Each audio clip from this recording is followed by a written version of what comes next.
This conference will now be recorded.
Good morning, everyone.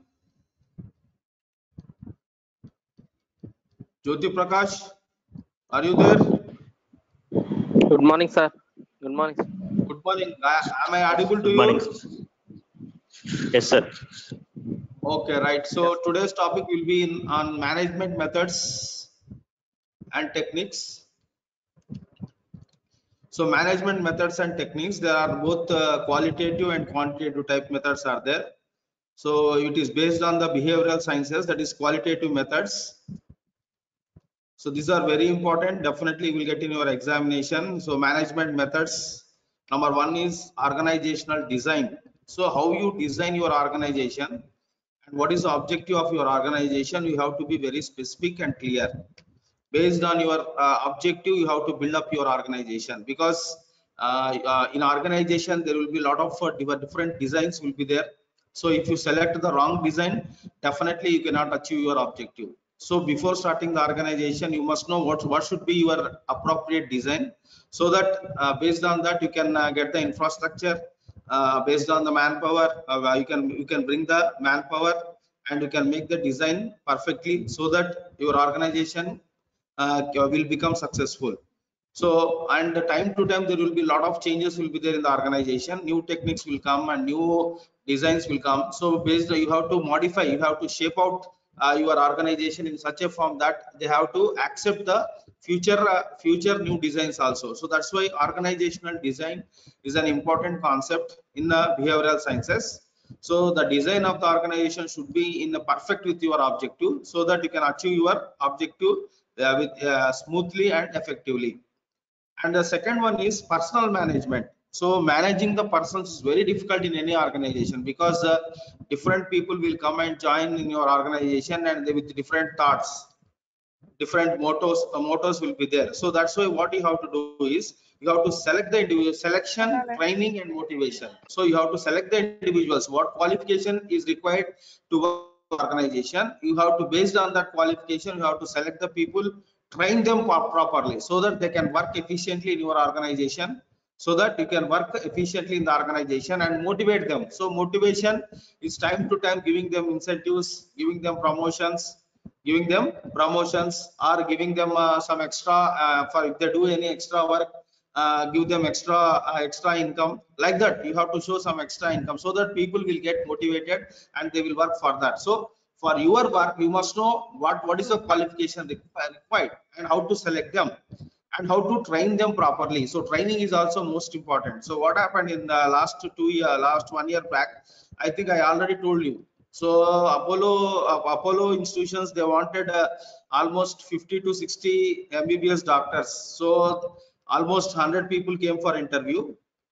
and they asked different questions, and they asked the people to demonstrate how to measure blood pressure, how to measure temperature, and how to look for pulse rate.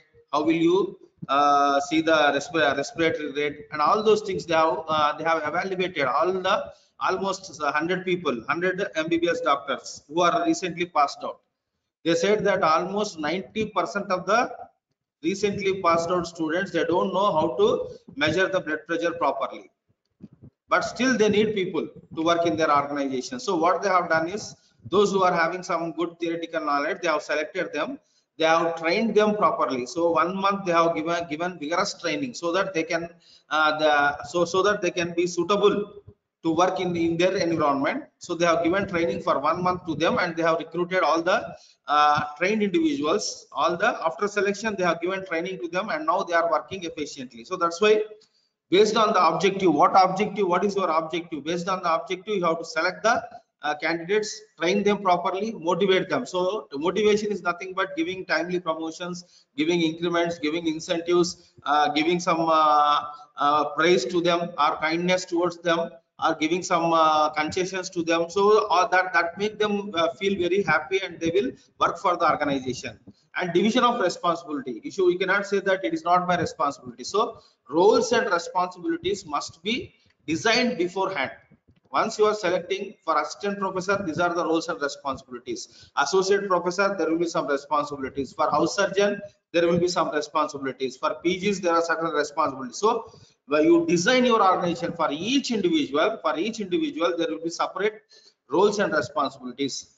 We are based on their roles and responsibilities, they have to act properly. So there is a good proverb is there, that is elimination of square pegs in round holes. Elimination of square pegs in round holes. So it is not possible to fit the square pegs in the round holes, because the pegs are in square shape, whereas the holes are in round. So if you want to put them, you cannot adjust them properly. You can keep by force or by something or the other, you can keep the square pegs in the round holes, but the thing is that it will not fit properly. That means, like, what they are saying is, if you look at the example, we are not, as doctors, we can treat the patients, we can diagnose the diseases, we can treat the patients, we can do the best to the patient. But when it comes to the administration point, like principal post, it is an administrative post, superintendent post, it is an administrative post, director post, it is an administrative post. They must have the administrative skills also. So if you ask a person who is having good knowledge, or a good doctor, if you ask him to treat the patients, he will treat the patients happily. Suppose if you give him like principal post, director post, or director of medical education post, he may not perform properly, because he is not trained in that angle. He is trained to treat the patients in his particular subject. So his profession is doctor. He is not an administrator. He is not an administration of an institution. So you ask him to become the principal, or if you ask him to become the superintendent or director or some other higher post, if you give administrative post, he cannot do it properly. He may be good surgeon, he may be good physician, he may be good pediatrician, but he cannot do the administration properly, because he is not trained in that angle. That's why what they are saying is elimination of square pegs. That means if you make the pediatrician as the principal of the institute, so he is not trained in administration, so he will become in that round hole, he cannot fit. So it is better ask the pediatrician to continue his profession, and you bring the administrations like MBA hospital administration. Nowadays MD hospital administration is available, MBA hospital administration is available. So they can bring such people, those who are trained in the administration, and you can keep them administrators. So definitely, because they are trained in that angle, they will bring the results efficiently, and your work will go on smoothly. So that is elimination of square pegs in round holes. So I am trained to teach you in community medicine. If they ask me to become the vice principal or principal, it will be very difficult for me for administration, because I am not trained in that angle, right? So we have to eliminate that square pegs in the round holes. That means if he is fit to that post, you have to select him based on the qualification. So administration post must be given to the person who has done MD administration, MD hospital management, or you can give it to the persons who have done MD hospital administration, like that. So they will do, because they are trained in that angle, they will do the administration properly. Whereas a professor of pediatrics, he has to continue in his profession, so that he can teach the students, he can do research, he can treat the patients, he can do it very easily, because he was trained in that angle. So effective design of health teams. So our teams must be effectively designed. Everybody must have very good knowledge, very good skills. Then the team will perform efficiently, and you will get the very good results. And then incentives. What I told you, to motivate the individuals, you have to give incentives, maybe in the form of like kindness, showing kindness, or giving promotions, giving incentives, extra money, or some other concessions, or extra leave. Based on the performance of the individuals, you have to give the incentives. Then communication. So communication is the most important tool, is a very important tool for success of any organization. For the success of any organization, what is required is communication. Effective communication will solve 90% of the problems. Effective communication will solve 90% of the problems in the organization. So what you have to do is, nowadays we will see doctors are not good communicators. Majority of them are saying that, and it is proved also, that doctors are not good communicators. They are not listening to the patients properly. Just they are listening one or two words, and they start writing their investigations and treatment. So yeah, that is not the good communication. You have to listen properly, and then you have to explain them properly, and you have to explain them how to consume the tablets properly, and how to come for, when to come for follow up. All those things you have to explain clearly to the patients. So doctors are very bad in communication. There is communication, the doctor and patient, there is bad communication, doctor nurse and nurse to patient. So a lot of problems are there. So to avoid all those things, what you have to do is, you must have a very good communication, very good suitable vertical and horizontal communication channels. In the organization, you have to establish vertical, that means from topmost to lowermost.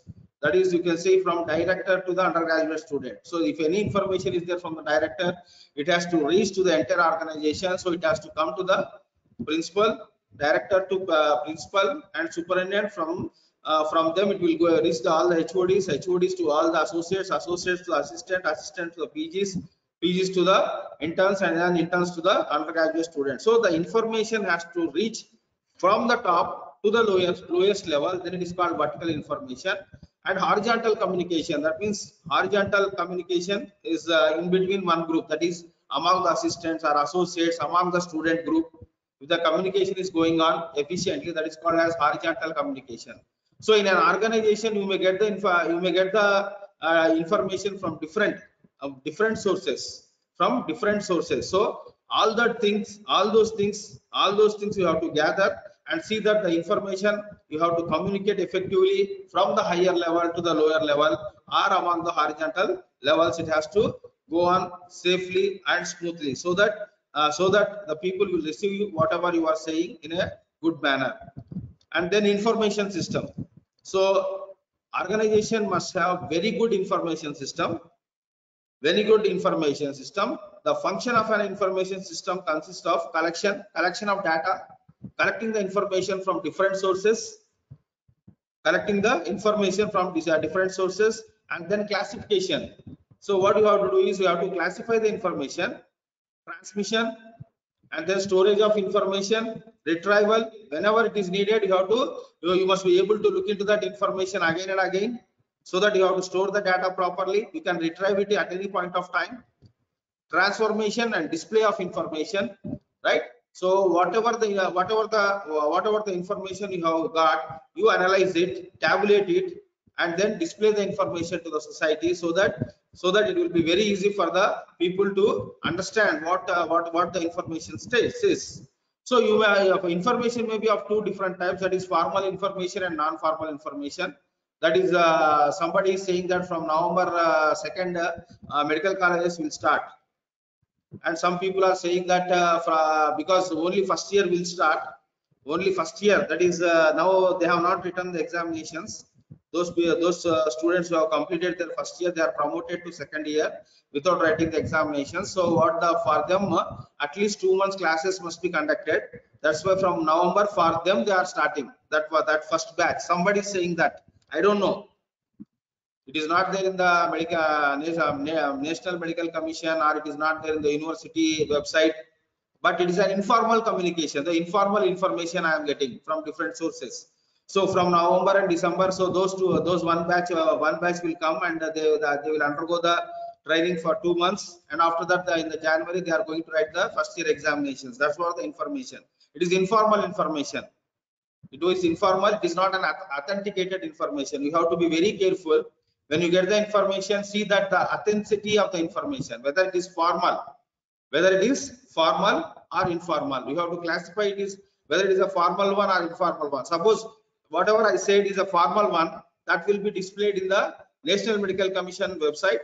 Previously it is called as Medical Council of India, or it may be the NTR-UHS website, or it may be the NTR-UHS website. So in both the places it is not there. In both the websites it is not there. That means it is an informal information which I got, right?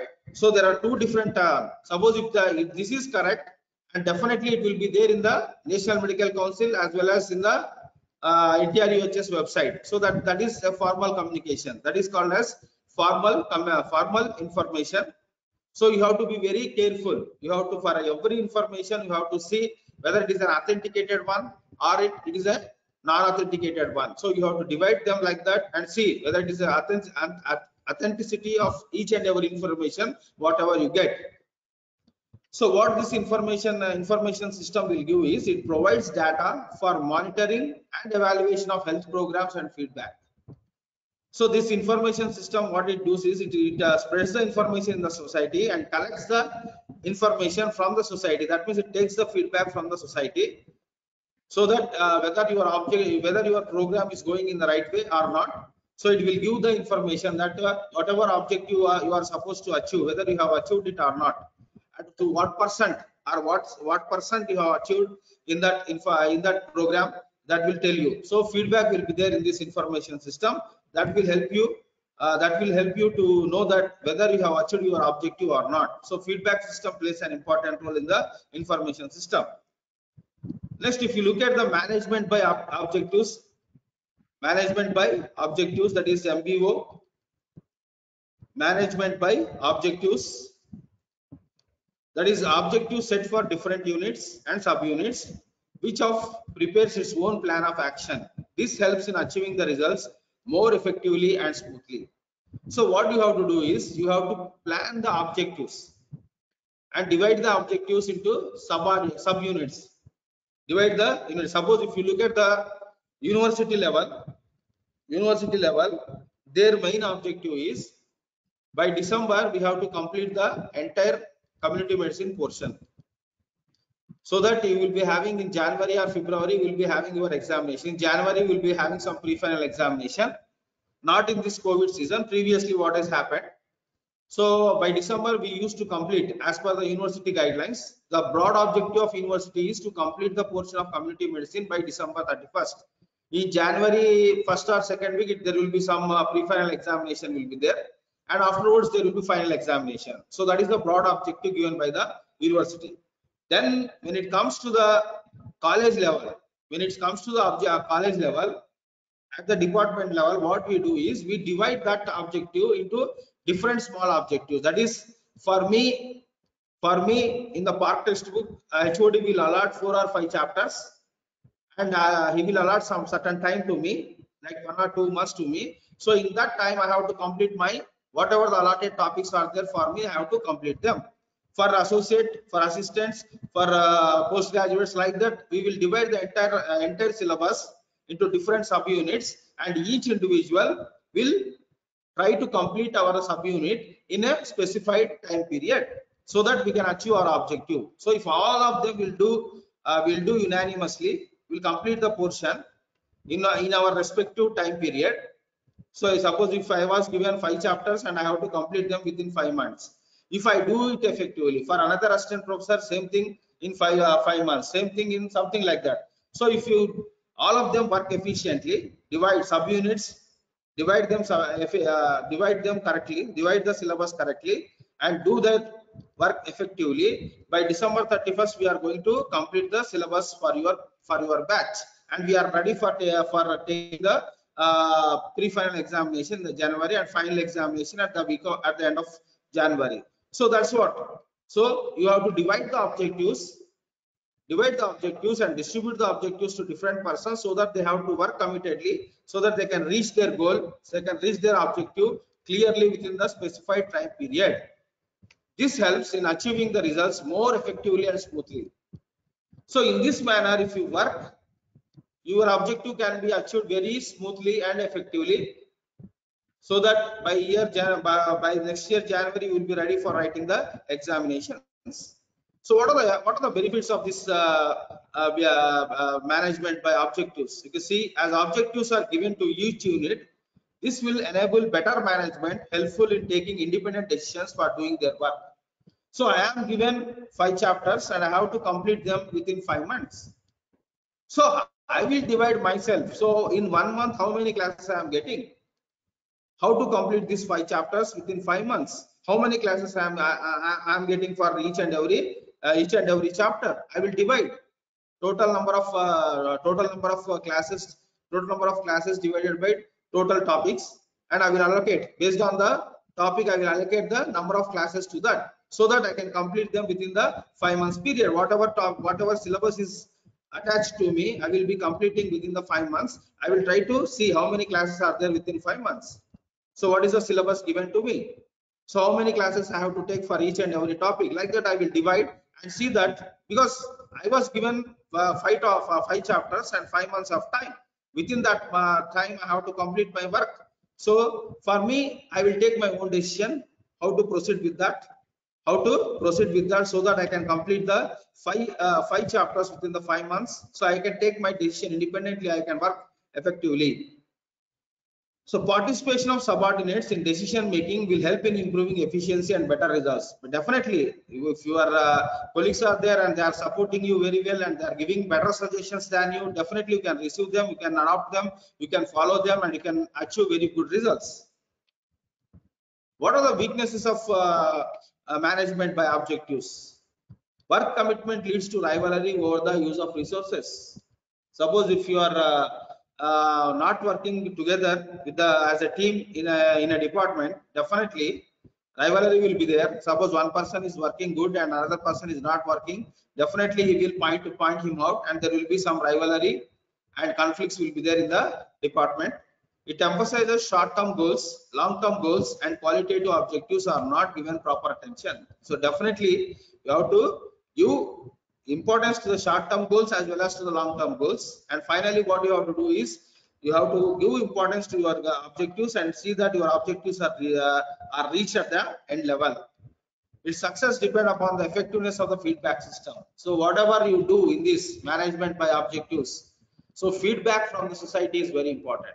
Whatever the feedback you get from the society, based on that you can modify your objective, and again you can go to the society. So that's why feedback system is very important in the management by objectives. So entire thing, whether you achieved your objective or not, if you want to know, you have to get the feedback from the society. So once you will get the good feedback, definitely you have achieved your objective. Suppose if you get a negative result from the society or negative feedback from the society, you think that your objective is in another direction, so you can correct them properly, you can correct your objectives, and again you can approach to the society, so that your objectives will, your objective or your program will become successful. So these are the weaknesses of management by objectives. And then if you look at the management methods and techniques, that is quantitative methods. So once again I will go through the qualitative methods, which are very, very important. Definitely it will be asked in your examination. So if number 1 is organization design, so organization design must be perfect to suit your objective, so that whatever infrastructure, manpower or money or time or you are spending in the organization, it must be effective and you must reach your objective, right? And periodically you have to you have to restructure your organization depending upon the needs of the people, or changing the structure of the society. Depending on that, you have to change your organization. And then personal management. So personal management is very important. That means you select the persons, train them, motivate them, see that they work 100% for your organization, 100% for your organization, and get the objectives whatever is desired by you. And for each individual, you have to give the specific roles and responsibilities. That is most important. Giving specific roles and responsibilities to individual, so that if you don't give any responsibility, they will escape from their work. They don't work any. They don't do any work. So, and the elimination of square pegs in round holes. Effective design of health teams. Incentives you have to give time to time. That is most important. Otherwise, they will get bored and they will leave your job and they will search for another job. Then communication system, you have to develop good vertical and horizontal communication systems. Then information systems must be very good. Management by objectives. So these are the qualitative methods or behavioral sciences or qualitative methods which are effective in achieving the objectives. Now we will go into the quantitative methods, management methods and techniques by quantitative method, that is cost benefit analysis. So that's why cost benefit means you are putting 1 rupee in a program, and you are getting, at the end of 1 month, you are getting 100 rupees out of it. You are putting 1 rupee investment, at the end of the month you are getting 100 rupees as a profit from that program. That means your investment is only 1 rupee and you are getting 100 rupees. That means 99 rupees you are getting as a benefit, cost benefit. So monetary benefit, I can say that you are getting monetary benefit of 99 rupees. So you remove your investment, that is 1 rupee, you are getting 99 rupees benefit. That is, I am expressing the benefit in terms of money. I am expressing the profit in terms of money. That is called as cost benefit analysis, right? So I am investing in in constructing a medical college. That is, I am investing 100 crores. At the end of 5 years, I want to calculate how much I got. So at the end of the 5 years, after completing your MCA rules and regulations or permissions, so if you get 1000 crores, so 900 crores is your gain. So like that, I'm expressing everything in terms of monetary, in terms of money. That is called as cost benefit analysis. Cost benefit analysis. So if you look at the power stations, what they are doing is they are installing all the infrastructure and they are generating power from the dams. They are generating power and they are selling it to the people at the rate of 5 rupees. So for them it is costing only 50 paisa. For the government, the actual cost for the production of a single unit of power is only 50 to 75 paise. But for the people, they are sending for the people they are selling it at 5 rupees per unit. That means 4 rupees 25 paisa is the gain for the government. 4 rupees 25 paisa per unit is the gain for the government. So that is cost benefit analysis. So they are spending 45. They are spending 75 NP for generating 1 unit of power, whereas they are selling it to the people at the rate of 5 rupees per unit. That means the benefit which they got is 4 rupees 25 paisa per unit. They are getting the profit. That is called as cost benefit analysis. So the economic benefits of any program are compared with the cost of that program. So how much you are putting and what is the income you are getting from that program. So whatever is the economic benefit, you are going to compare with that. So benefits expressed in monetary terms will give an opportunity to select the best out of several alternate programs. That is simple. If you are getting if you are putting 10 rupees and you are getting 5 rupees as the outcome, you don't like that program. If you put 1 rupee and you are getting 10 rupees out of it, you like that program because you are getting 9 rupees as the profit. So that's why you for choosing the alternate programs, cost benefit analysis is the best one. The drawback of this is sometimes it is difficult to convert indirect benefits into monetary benefits. sometimes it is difficult to convert indirect benefits into monetary benefits. So every time we cannot express the benefit in terms of money, or in every time we cannot express the output in terms of money.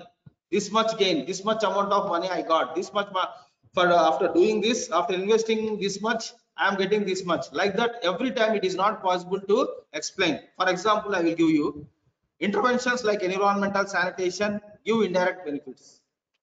Suppose if you are putting 10 rupees for environmental sanitation, for cleaning all the surroundings, so indirectly it is a lot of benefit to the health of the people. You are preventing protecting the people from different diseases, vector-borne diseases, from the mosquito nuisance, when you are from the vector-borne diseases, and from the contamination of the water, soil and air. So there are so many benefits, which indirect benefits, which you are getting out of that environmental sanitation. Its benefit you are representing in terms of lives saved or diseases prevented. So if you do the environmental sanitation, you are protecting the society from vector-borne diseases. You are protecting the society. The benefit is in terms of protecting the population from different diseases. That is the indirect benefit which you got. You cannot express that in terms of money. If you express anything in terms of money, that is called as cost benefit analysis. If you are not able to express benefit in terms of money, that is called as cost effective analysis. We will go to that.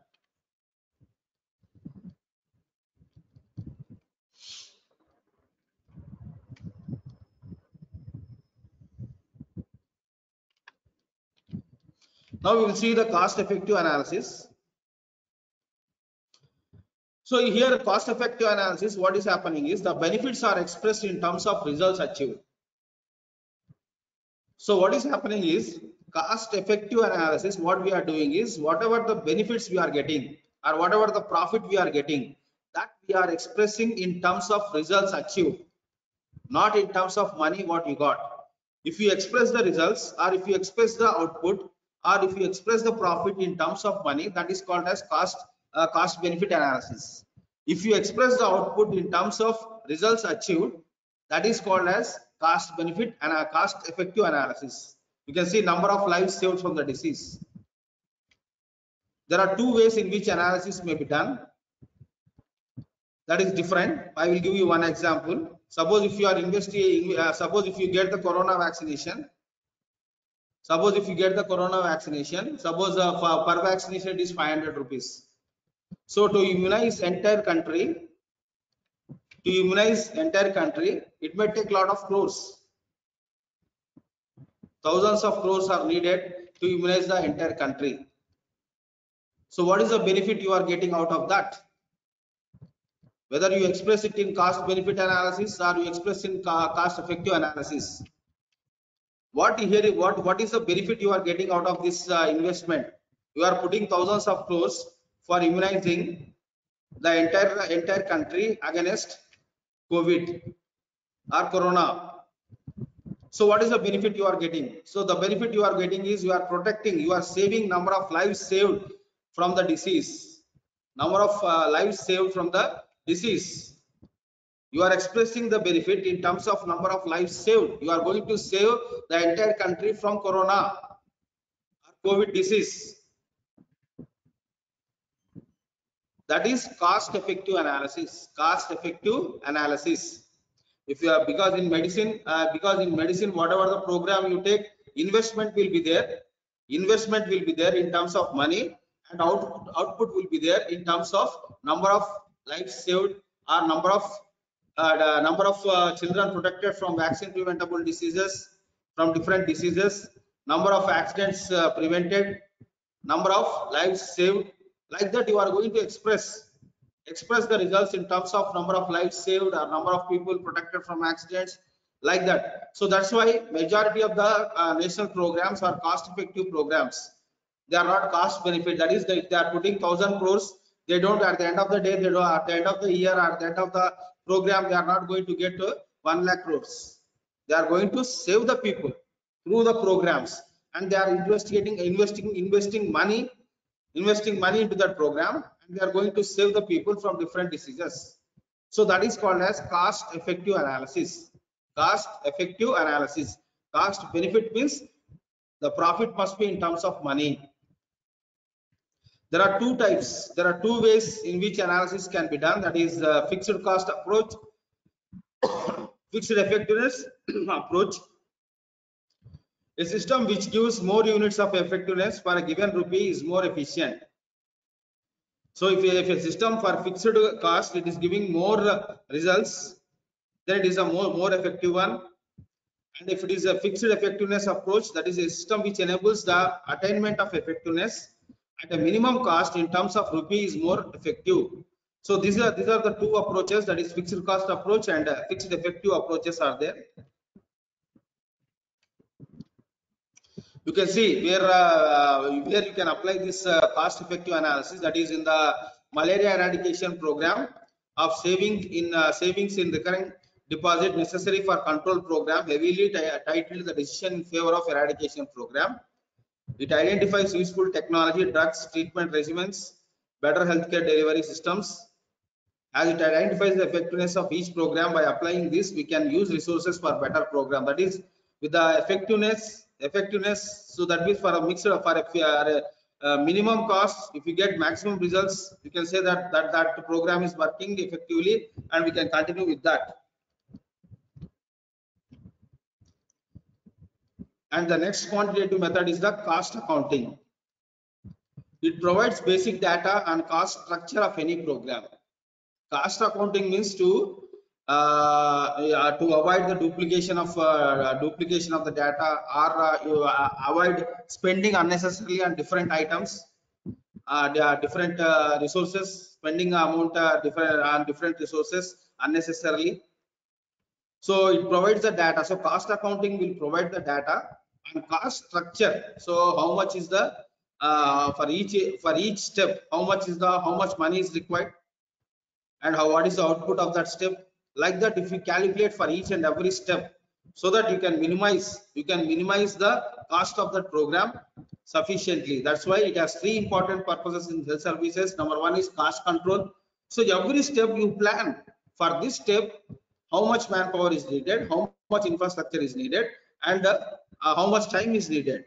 So within that, how much money is needed. So how can we reduce the money in that particular step? Like that, you try to analyze each and every step and see that how much expenditure you are putting in each and every step.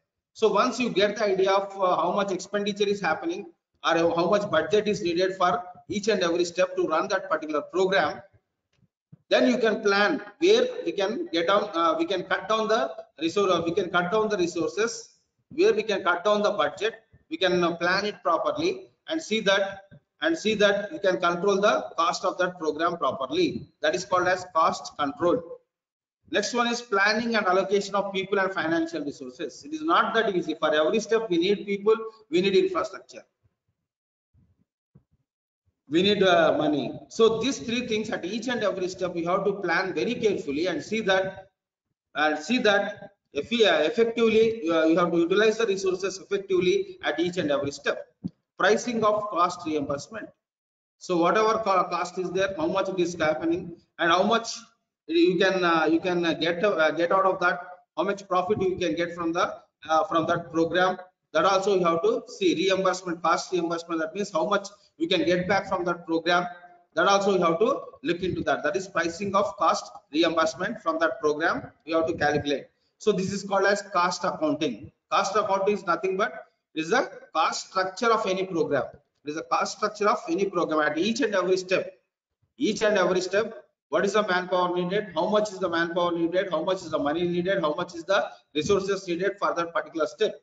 So you have to account it and see and calculate it, how much it is happening for each and every step. At the end of the program, you have to calculate and see whether the budget is sufficient for you to run the program or not, or where, at what point of step, or at which step you can reduce the cost of the program. That you have to calculate. That is called as cost accounting. Then next one is the input output analysis. That is input output analysis. You can see input refers to all the health activities which need resources like man, material.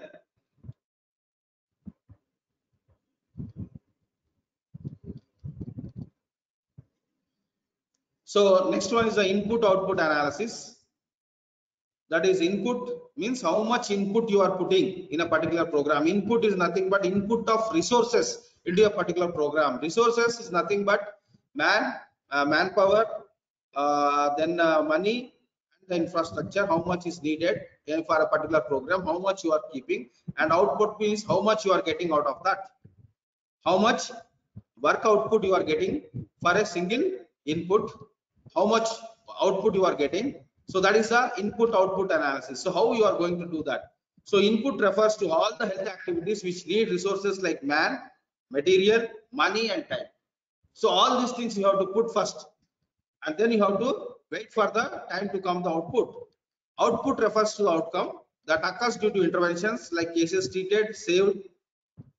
So for any program, the outcome will be in terms of number of lives saved, number of children saved from prevented from different diseases, number of accidents prevented, like that you will get, or number of cases treated. So this all outputs will be there. An input output table shows how much of each input is needed to produce a unit amount of each output. So you have to put input and output table and compare both of them. So for how much input, what is the outcome? How much is the output? So you compare both of them and see whether you are getting a reasonable output or not. What for each input, what is the output? Whether it is reasonable or not, you have to look into the statistics, and you have to see whether you have achieved your objective or not. It enables calculations to be made of the effects of changing the inputs. So if your output is not good, even though your input is good, output is not good, you have to change. You have to modify your objective and see that extra output must be kept.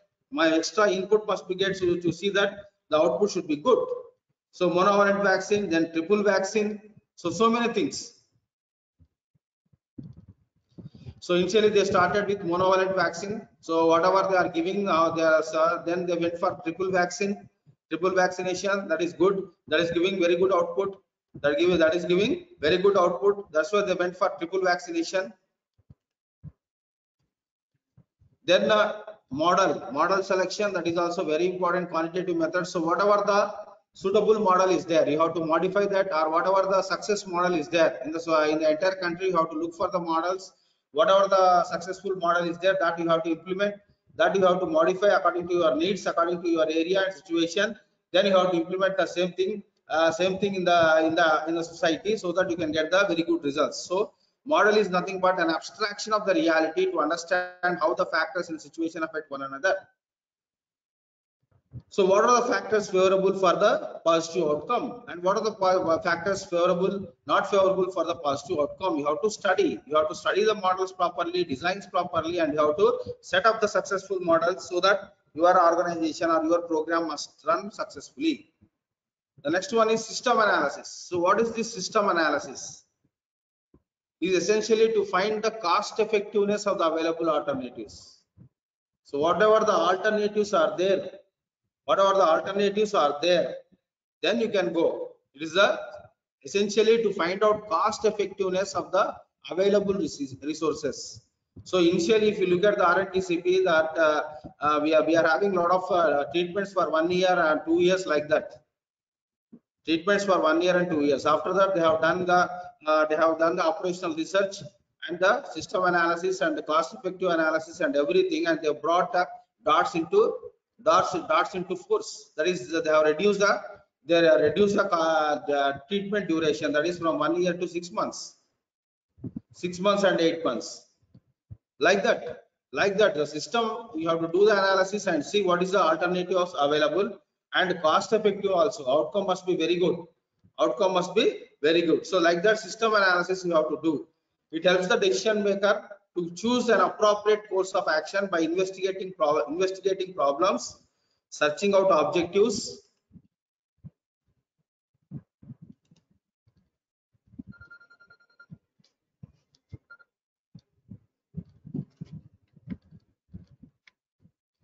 So system analysis, it helps the decision maker to choose an appropriate course of action by investigating problems, searching out objectives. So you have to investigate the problems and searching for different objectives and see that the analysis will become perfect. Analysis must become perfect. That is system analysis. So it is system analysis is nothing but it is essentially to find out the cost effectiveness of the available resources, available alternatives. Then if you look at the network analysis, so it is very important network analysis. So the important components. So it is the basic principle is to show diagrammatically the logical sequence in which different events necessary between start and the end of a project need to take place. So from the beginning to the end of the project, so what are the different events necessary between the start and the end of a project to take place? That is, suppose if you want to construct a medical college initially, so hospital, they have to construct different departments, they have to construct at the same time they have to recruit the doctors, and they have to go for MCA permissions. Like that, what are the different levels? Those must be shown through a diagrammatic way. That is called as network analysis. So what are the important components are activities, events, duration of activity, paths, and slack. So what different methods are there, different activities are there involved in that, different components. You can see number 1 activities, 2 events, third one is duration of activity, fourth one is the path, and fifth one is the slack. So in network analysis, there are 2 different methods are there. Number 1 is PERT, that is program evaluation and review technique. The essence of PERT is to construct an arrow diagram. Diagram represents the logical sequence in which events must take place. An event is defined as a point in time which signifies the accomplishment of a specific task necessary for the completion of a project. That means event means from the beginning to the end of one activity, which signifies the accomplishment of a specific task. The main emphasis is into the events into the time-bound manner rather than activities. So if you look at the PERT, that is program evaluation and review technique, it is useful in planning, scheduling, and monitoring of the project.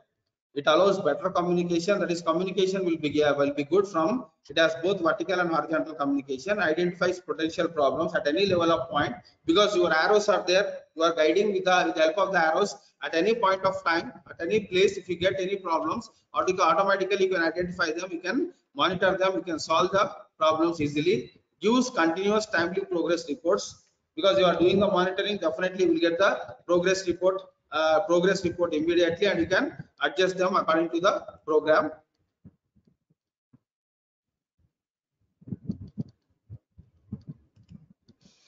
So for example, if you look at the part, starting of a new medical college or hospital could be accelerated by this technique. See, this is most important. This one I want to show you. Decision to start measles vaccine. First, the decision is they want to start the measles vaccine. So identification of the staff, establishment of surveillance, then knowledge of public perception, availability of funds. So this local epidemiological information. So this they have started initially. These 5 components. So straight one is local epidemiological information, then identification of staff, establishment of surveillance unit, knowledge of public perception, availability of funds. So everything they have monitored. So establishment of surveillance to monitoring, evaluation, and feedback system, then development of training material, then train to staff, public acceptancy, then program vaccination, development of health education material, availability of vaccine, then vaccination program, establishment of cold chain, availability of funds, then establishment of cold chain that will give to availability of vaccine, that will give to vaccination program. See, so every activity is represented through a arrow. Suppose if there is a problem, the identification of the staff, so immediately we'll get the information. Again, decision to start the measles vaccine. So to there, they will get the information that identifying the staff is very difficult. So they will choose for alternate system analysis, and so that they can identify. Then training. Suppose if there is any problem, immediately they will get the information. They will do the separate alternative for that, so that it will be completed in the time.